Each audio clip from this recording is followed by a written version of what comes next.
Halo teman-teman, kami dari kelompok 10 karakter building yang beranggotakan Ferdinand, Enrico, Albert, dan Gani, yaitu saya sendiri, akan menjelaskan tentang tema proaktif. Dalam sehari-hari, kita sering banget berhadapan dengan orang yang berbeda-beda.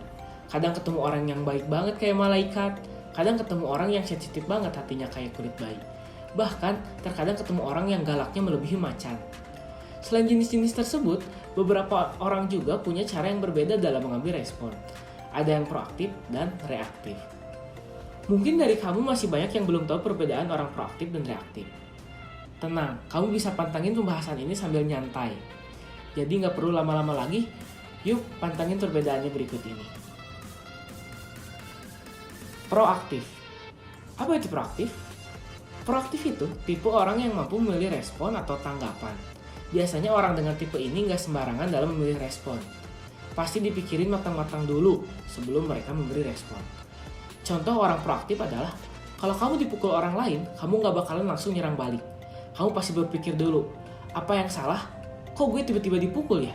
Kamu pasti mencari tahu alasan yang paling logis sebelum kamu bertindak. Orang dengan tipe proaktif biasanya emosinya lebih stabil dan tenang. Mereka bisa menjaga emosi saat ada stimulus yang mengganggu mereka. Masih kurang puas sama penjelasannya? Coba perhatiin ciri-ciri orang proaktif berikut ini. Yang pertama, cenderung aktif. Yang kedua, memiliki inisiatif yang tinggi. Yang ketiga, tenang alias nggak gampang tersinggung. Yang keempat, berpikir sebelum bertindak. Yang kelima, bertanggung jawab atas tindakannya. Dan yang keenam, dapat mengambil keputusan bahkan di situasi yang paling sulit. Bersyukur banget gak sih kalau kamu punya teman yang proaktif? Atau kamu tipe orang yang proaktif? Berikutnya, yang kedua atau kebalikannya adalah reaktif. Orang dengan tipe ini cenderung gampang tersinggung dan mudah marah.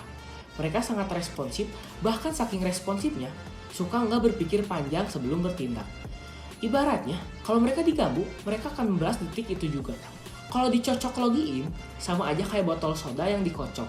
Saat botol itu dikasih stimulus, sodanya langsung meledak. Agak ekstrim ya, tapi begitulah kalau kamu berhadapan dengan orang yang reaktif. Kalau kamu mengganggu orang yang memiliki sikap reaktif, kamu sama aja kayak mengganggu binatang buas. Cuma perumpamaan ya. Kenapa? Karena kemungkinan respon mereka ada dua, antara takut atau marah.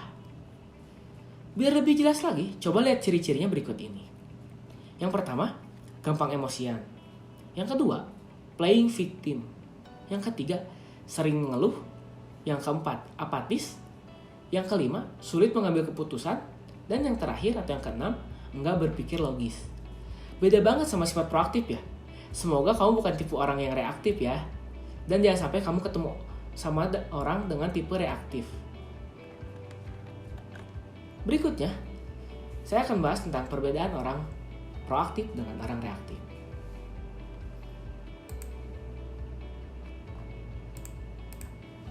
Yang pertama, orang proaktif, respon merupakan hasil dari pilihan sadar mereka berdasarkan nilai. Jika orang reaktif, respon mereka merupakan produk dari kondisi mereka berdasarkan perasaan. Yang kedua, orang proaktif tidak menyalahkan keadaan dan kondisi. Jika orang reaktif, seringkali menyalahkan keadaan dan kondisi. Yang ketiga, orang proaktif digerakkan oleh nilai-nilai yang sudah dipikirkan secara cermat, diseleksi, dan dihayati. Jika orang reaktif, mereka digerakkan oleh perasaan, keadaan, kondisi, dan lingkungan. Dan yang terakhir, orang proaktif pastinya lebih optimis. Jika orang reaktif, lebih pesimis. Mengapa kita harus menjadi orang yang proaktif? Yang pertama, jika kita memiliki sifat yang proaktif, kesederhanaan adalah kunci kebahagiaan. Yang kedua, pastinya kita lebih dihargai orang. Yang ketiga, roda kehidupan itu selalu berputar. Dan yang terakhir, bisa menjadi orang yang lebih bijaksana dan bahagia. Lalu, mengapa kita tidak boleh menjadi orang yang reaktif? Jika kita memiliki sikap yang reaktif, yang pertama, kita akan dijauhi orang sekitar. Yang kedua, lebih mudah frustasi. Dan yang ketiga, kepribadian menjadi tidak stabil. Berikutnya ada beberapa quotes. Salah satunya akan saya bacakan quote dari Bruce Lee. Selalu menjadi diri sendiri, ekspresikan dirimu, percayalah pada diri sendiri. Jangan keluar dan mencari kepribadian yang sukses dan menirunya.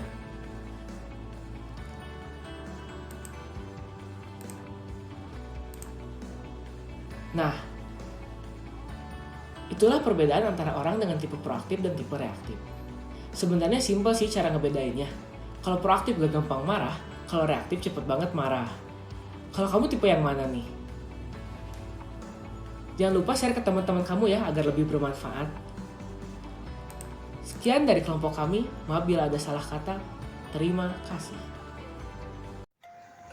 Salam kenal, nama saya Ferdinand dari kelompok 10.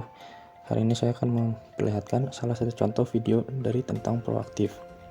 Salah satu contohnya adalah perusahaan sehat yang saling menghargai antar karyawan dan juga mendorong kekokohan, integritas pribadi, dan profesionalisme antar pegawainya. Dan untuk mencapai perusahaan yang sehat, perlu pegawai yang proaktif. Salah satu contoh tindakan proaktif yang dimiliki para pegawainya adalah bertanggung jawab terhadap tindakan sendiri, bertindak melalui nilai-nilai yang mereka yakini, berpikir sebelum bertindak, dapat mengambil keputusan yang tepat, bahkan dalam situasi terburuk. Salah satu contohnya adalah pegawai pembangkit listrik yang bertanggung jawab terhadap setiap pembangkit listrik yang dikelola olehnya. Pegawai yang proaktif pun perlu fokus dalam hal-hal kecil yang bisa kita rubah dan tidak harus mengkhawatirkan hal-hal yang tidak bisa dirubah. Namun, kita juga tidak boleh menyalahkan keadaan dan harus mampu menjawab segala tantangan yang dihadapi. Para pegawai yang proaktif juga harus bisa menghadapi segala tindakan, karena segala tindakan punya konsekuensi di masa mendatang. Yang artinya, keadaan yang kita alami sekarang merupakan akibat dari keputusan yang kita buat sebelumnya. Jadi jika kita mengambil keputusan yang salah, maka akui dengan sportif dan harus belajar dari kesalahan. Hal ini juga berkaitan dengan pegawai yang harus berpikir sebelum bertindak. Para pegawai yang proaktif juga harus mempunyai kemampuan mengambil semua konsekuensi yang ada, lalu membuat komitmen pada diri sendiri dan perusahaan, dan kemudian berusaha memenuhi juga semua komitmennya. Pegawai yang proaktif dapat terwujud berdasarkan pengalaman bekerja dan juga membuat perencanaan untuk proaktif juga berarti bisa bekerja sama dengan bidang kemampuan yang lain untuk bisa menghadapi tantangan, karena setiap bidang harus memiliki peran dan fungsi yang sama pentingnya. Ibarat jam, yaitu terdiri dari banyak komponen sehingga bisa bekerja dengan baik dan benar. Karena jika tidak bisa bekerja dengan baik dan bekerja sama, maka jam tersebut juga tidak akan bekerja. Maka itulah yang disebut dengan kerja sama tim.